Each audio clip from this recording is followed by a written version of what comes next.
And Jesus says, you're the salt of the earth. Not these guys. You're the salt of the earth.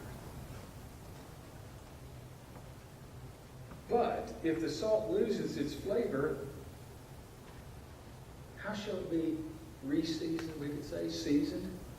I mean, how do you salt? You can't. Then it's good for nothing, Jesus said, but to be thrown out and trampled underfoot by men. I think he was thinking about hypocrisy right there. We lose our impact. We lose who we are. We can make claim Christianity, but if we're not doing what we're supposed to be doing, if our life is totally different outside than what we come in the building to be, then we've lost it. Now the thing is, as human beings, we actually can change. God gives us a chance to change. And thank God, for that. Verse 14, you're the light of the world. A city that's set on a hill can't be hidden. People are going to look at you. They see you get up in the morning and head out to church on Sundays. They also see if you don't go.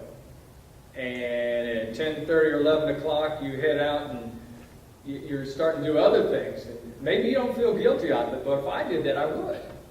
I felt guilty when we have these afternoon services, and I'd be out somewhere at 6 o'clock on Sunday.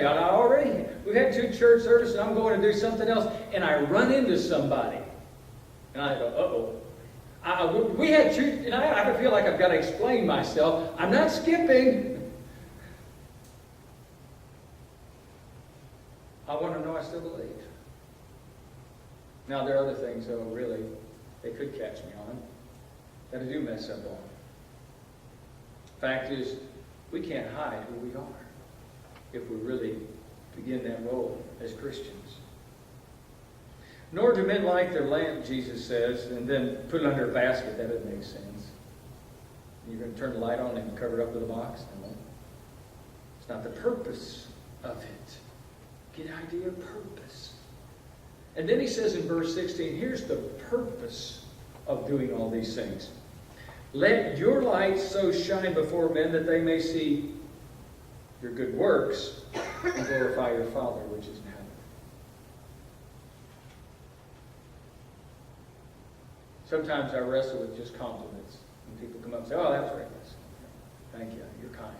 No, that was really good. No, but you're kind. See, but I appreciate so much all the things that people do. And the fact is that how meaningful Christianity is. And so when you get a compliment, say, okay, God is good. I heard about one preacher one time, was trying to pass it off and say, you're kind, I appreciate the kind, but, it's really God's work. And he goes, wait a minute, I didn't say the sermon was that good, so, just take it as it comes. But the point is, God gets the glory. Gene Arnold, elder, had been here for a number of years, and some of you haven't had the privilege to know who he was. What a great man. Just a gentleman in so many ways. Always closed his prayer out and said, and to you, God, goes the glory. Anything we've done right. What an attitude. When we get through with all of these things that we do, I think maybe we could highlight it with what Paul says in Galatians chapter 2. We're giving every effort we can to do what's right. I've been crucified with Christ. All these things that I do, maybe there's sacrifice along the way. I've been crucified with Christ. Nevertheless, I live. But not I, but it's Christ living in me. That's what I shoot for. That when people look at me, they see Jesus. Now, can you imagine getting caught red-handed someday stealing a box of WWJD? What would Jesus do? Bracelets.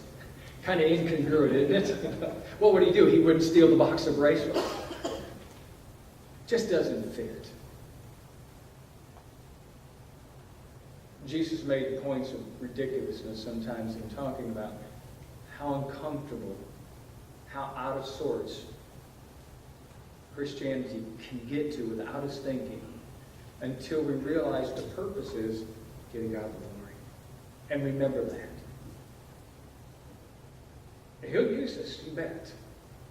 Just shine His direction when it comes.